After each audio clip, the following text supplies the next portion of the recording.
ये आकाशवाणी रायपुर है। प्रादेशिक समाचार बुलेटिन के साथ मैं शशिकांत यादव।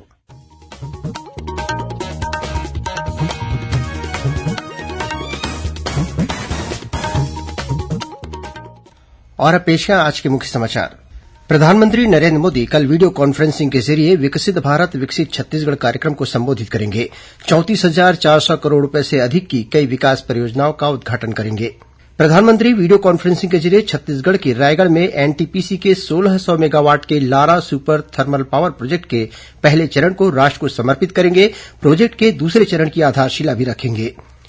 राज्य सरकार की श्री रामलला दर्शन योजना के क्रियान्वयन की प्रक्रिया शुरू, सभी जिला कलेक्टर को जारी किए गए दिशा निर्देश। और राजिम के त्रिवेणी संगम में माघ पूर्णिमा के अवसर पर कल से शुरू होगा राजिम कुंभ कल्प मेला। अब समाचार विस्तार से। प्रधानमंत्री नरेंद्र मोदी कल 24 फरवरी को वीडियो कॉन्फ्रेंसिंग के जरिए विकसित भारत विकसित छत्तीसगढ़ कार्यक्रम को संबोधित करेंगे। इस दौरान प्रधानमंत्री 34,400 करोड़ रुपए से अधिक की कई विकास परियोजनाओं का उद्घाटन करेंगे। ये परियोजनाएं सड़क, रेलवे, कोयला, बिजली और सौर ऊर्जा सहित कई महत्वपूर्ण क्षेत्रों से जुड़ी हैं।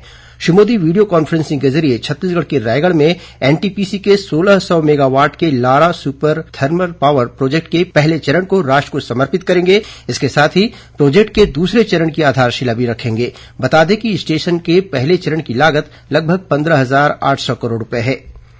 कार्यक्रम के दौरान प्रधानमंत्री साउथ ईस्टर्न कोलफील्ड लिमिटेड की 3 प्रमुख फर्स्ट माइल कनेक्टिविटी एफएमसी परियोजनाओं का भी उद्घाटन करेंगे। इन परियोजनाओं की कुल लागत 600 करोड़ रुपए से अधिक है। इसी तरह श्री मोदी बिलासपुर उसलापुर फ्लाईओवर का भी लोकार्पण करेंगे। इस फ्लाईओवर का निर्माण लगभग 300 करोड़ की लागत से किया गया है। इसके साथ ही प्रधानमंत्री राष्ट्रीय राजमार्ग क्रमांक 49 तथा 130 के 2 लेन सड़कों के उन्नयन कार्य का लोकार्पण तथा शुभारंभ करेंगे। प्रधानमंत्री राजनांदगांव में लगभग 900 करोड़ की लागत से निर्मित सौर पीवी परियोजना का उद्घाटन करेंगे। इस योजना से प्रतिवर्ष 243 मिलियन यूनिट से अधिक बिजली का उत्पादन होगा। इसके साथ ही प्रधानमंत्री दुर्ग जिले के भिलाई में 50 मेगावाट के सौर ऊर्जा संयंत्र को भी राष्ट्र को समर्पित करेंगे। उप मुख्यमंत्री अरूण साव कल प्रधानमंत्री के विकसित भारत विकसित छत्तीसगढ़ संवाद कार्यक्रम में मुंगेली जिले के लोरमी में शामिल होंगे। प्रधानमंत्री का संवाद कार्यक्रम दंतेवाड़ा जिले के जावंगा गीदम ऑडिटोरियम में आयोजित किया जाएगा। इस दौरान श्री मोदी हितग्राहियों से वर्चुअल संवाद भी करेंगे। इसके अलावा प्रधानमंत्री नरेंद्र मोदी कल 24 फरवरी को सुबह नई दिल्ली में सहकारी क्षेत्र के लिए कई प्रमुख पहलों का उद्घाटन और शिलान्यास करेंगे। इसके तहत प्रधानमंत्री सहकारी क्षेत्र में विश्व की सबसे बड़ी अनाज भंडारण योजना की पायलट परियोजना का उद्घाटन करेंगे, जिसे 11 राज्यों की 11 प्राथमिक कृषि ऋण समितियों में संचालित किया जा रहा है। इस पहल के तहत प्रधानमंत्री गोदामों और कृषि से जुड़ी अन्य बुनियादी सुविधाओं के निर्माण के लिए देशभर में अतिरिक्त 500 प्राथमिक कृषि ऋण समिति पीएसीएस की आधारशिला भी रखेंगे। इस पहल का उद्देश्य पीएसीएस गोदामों को खाद्यान्न आपूर्ति श्रृंखला के साथ निर्बाध रूप से एकीकृत करना, खाद्य सुरक्षा को मजबूत बनाना और आर्थिक विकास को बढ़ावा देना है। वहीं प्रधानमंत्री देशभर में 18,000 पीएसीएस में कम्प्यूटरीकरण के लिए परियोजना का भी उद्घाटन करेंगे। इसका उद्देश्य सहकारी क्षेत्र को फिर से नई ऊर्जा प्रदान करना तथा छोटे और सीमांत किसानों को सशक्त बनाना है। इस परियोजना को 2,500 करोड़ रुपए से अधिक के वित्तीय परिव्यय के साथ मंजूरी दी गई है। कृषि मंत्री रामविचार नेताम के विभिन्न विभागों की अनुदान मांगे कल विधानसभा में सर्वसम्मति से पारित कर दी गई। अनुदान मांगों पर चर्चा के दौरान श्री नेताम ने बताया कि सभी जिला और विकासखंड मुख्यालयों में पोस्ट मैट्रिक छात्रावास खोले जाएंगे। वहीं उन्होंने तखतपुर में उद्यानिकी महाविद्यालय खोलने की भी घोषणा की। वहीं विधानसभा में कल स्वास्थ्य मंत्री श्याम बिहारी जायसवाल ने अपने विभाग से संबंधित अनुदान मांगों पर चर्चा के दौरान प्रदेश के सभी संभाग मुख्यालयों में एम्स की तर्ज पर सुपर स्पेशलिटी हॉस्पिटल खोले जाने की घोषणा की। इसके साथ ही प्रदेश के 6 जिलों में आदर्श जिला अस्पताल शुरू करने और रायपुर बिलासपुर राष्ट्रीय राजमार्ग के बीच ट्रामा सेंटर खोलने की भी घोषणा की। अखिल भारतीय आयुर्विज्ञान संस्थान एम्स रायपुर की viral research and diagnostic VRD lab को infectious disease research and diagnostic IDRD lab के रूप में उन्नत किया जाएगा। लैब के उन्नत होने के बाद यहां वायरल, बैक्टीरियल, फंगल और पैरासिटिक एटियोलॉजी की जांच की सुविधा मिलेगी। गौरतलब है कि केंद्रीय स्वास्थ्य और परिवार कल्याण मंत्रालय के अंतर्गत आईसीएमआर और चिकित्सा शिक्षा विभाग द्वारा देशभर के 157 वीआरडी लैब में से 8 को आईडीआरडी लैब में परिवर्तित करने का निर्णय लिया गया है। इसमें से एम्स की वीआरडी लैब को भी शामिल किया गया है। राज्य सरकार की श्रीराम लला दर्शन योजना के क्रियान्वयन की प्रक्रिया शुरू हो गई है।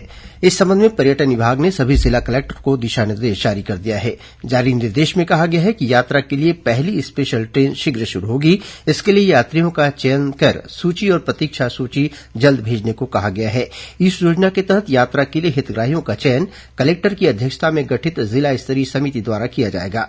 योजना के तहत हितग्राही की न्यूनतम उम्र 18 वर्ष व अधिकतम उम्र 75 वर्ष है। पहले चरण में 55 वर्ष अथवा उससे अधिक उम्र के व्यक्तियों को प्राथमिकता दी जाएगी। यात्रा के लिए 25% हितग्राही शहरी क्षेत्र और 75% हितग्राही ग्रामीण क्षेत्र के होंगे। प्रत्येक यात्रा में यात्रियों की कुल संख्या 850 निर्धारित है, जिसे 1000 तक बढ़ाया जा सकता है।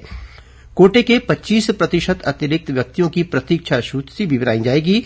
चयनित यात्री के यात्रा पर न जाने की स्थिति में प्रतीक्षा सूची में शामिल व्यक्ति को यात्रा पर भेजा जा सकेगा।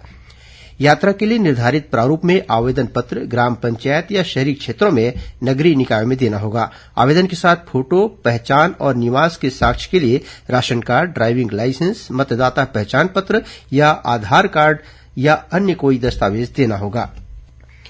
राजिम के त्रिवेणी संगम में माघ पूर्णिमा के अवसर पर कल 24 फरवरी से राजिम कुंभ कल्प मेले का आयोजन किया जाएगा। इस वर्ष राजिम कुंभ कल्प को रामोत्सव के रूप में मनाया जाएगा। राजिम कुंभ कल्प के दौरान 3 दिन विशेष कार्यक्रम होंगे। इसके तहत 24 फरवरी, 4 मार्च और 8 मार्च को राजिम त्रिवेणी संगम में पुण्य स्नान का आयोजन किया जाएगा। राजिम कुंभ मेले के दौरान 15 दिनों तक विभिन्न सांस्कृतिक और धार्मिक कार्यक्रम होंगे। इस मेले में देशभर से साधु संत और श्रद्धालु शामिल होंगे।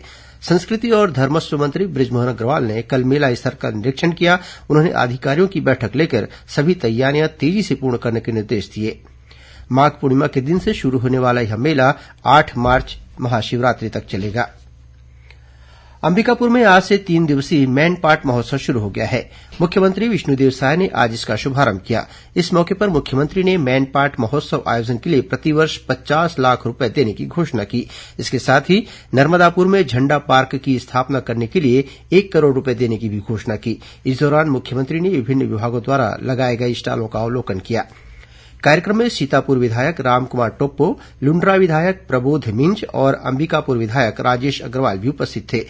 उधर माघ पूर्णिमा के अवसर पर महासमुंद जिले के सिरपुर में कल 24 फरवरी से 3 दिवसीय सिरपुर महोत्सव का आयोजन किया जाएगा। इस दौरान बॉलीवुड तथा छालीवुड के साथ ही स्थानीय कलाकार अपनी प्रस्तुति देंगे। सुकमा जिले में माओवादियों ने 2 ग्रामीणों की हत्या कर दी है।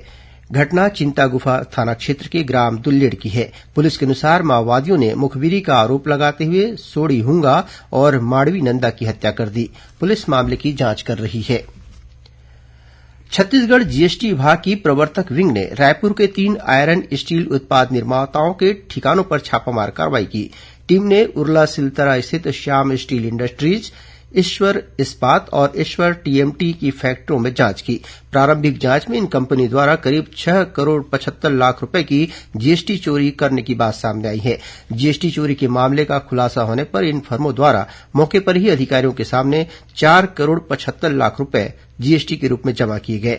जीएसटी की प्रवर्तक विंग को इन फर्मों द्वारा कच्चा स्क्रैप खरीदकर सरिया बनाए जाने और जीएसटी की चोरी किए जाने की सूचना मिली थी, जिसके आधार पर यह छापामार कार्रवाई की गई। और अब पेश है मौसम का हाल। प्रदेश के दक्षिणी इलाकों में कल 1-2 स्थानों पर हल्की वर्षा हो सकती है।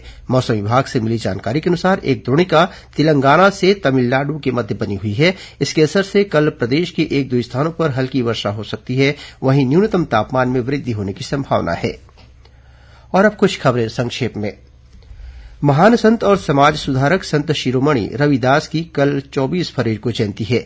इस अवसर पर मुख्यमंत्री विष्णुदेव साय ने उन्हें नमन किया है। स्कूल शिक्षा मंत्री बृजमोहन अग्रवाल ने स्कूल शिक्षा विभाग के अंतर्गत नवीन शाला प्रबंध समिति और विकास समिति गठन की कार्रवाई सुनिश्चित कराने के निर्देश दिए हैं। स्कूल शिक्षा मंत्री बृजमोहन अग्रवाल ने कहा है कि गैर शिक्षकीय कार्य के लिए विभिन्न कार्यालयों में संलग्न शिक्षकों को शीघ्र ही कार्यमुक्त कर उनकी मूल पदस्थापना वाली शालाओं में भेजा जाएगा। छत्तीसगढ़ में रेडी टू ईट का संचालन फिर से महिला समूह को तैयार किया जाएगा। कोरबा जिले के एसईसीएल की गेवरा कोयला परियोजना अंतर्गत दीपिका कोयला खदान में मिट्टी धसकने से एक व्यक्ति की मौत हो गई। धमतरी के पुराना कृषि मंडी में विकसित भारत विकसित छत्तीसगढ़ कार्यक्रम का आयोजन कल 24 फरवरी को सुबह 9 बजे से किया जाएगा। और राजधानी रायपुर के मोतीबाग स्थित स्मार्ट रीडिंग लाइब्रेरी जल्द शुरू होगी। लाइब्रेरी की सदस्यता लेने के लिए सशुल्क 23 से 27 फरवरी तक नालंदा परिसर लाइब्रेरी रायपुर में जमा किया जा सकता है। अंत में मुख्य समाचार एक बार फिर। प्रधानमंत्री नरेन्द्र मोदी कल वीडियो कॉन्फ्रेंसिंग के जरिये विकसित भारत विकसित छत्तीसगढ़ कार्यक्रम को संबोधित करेंगे। 34,400 करोड़ रूपये से अधिक की कई विकास परियोजनाओं का करेंगे उद्घाटन। प्रधानमंत्री वीडियो कॉन्फ्रेंसिंग के जरिये छत्तीसगढ़ के रायगढ़ में एनटीपीसी के 1600 मेगावाट के Lara super thermal power project के पहले चरण को राष्ट्र को समर्पित करेंगे। प्रोजेक्ट के दूसरे चरण की आधारशिला भी रखेंगे। राज्य सरकार की श्री रामलला दर्शन योजना के क्रियान्वयन की प्रक्रिया शुरू, सभी जिला कलेक्टरों को जारी किए गए दिशा निर्देश। और राजिम के त्रिवेणी संगम में माघ पूर्णिमा के अवसर पर कल से शुरू होगा राजिम कुंभ कल्प मेला। इसी के साथ प्रादेशिक समाचार बुलेटिन समाप्त हुआ। नमस्कार।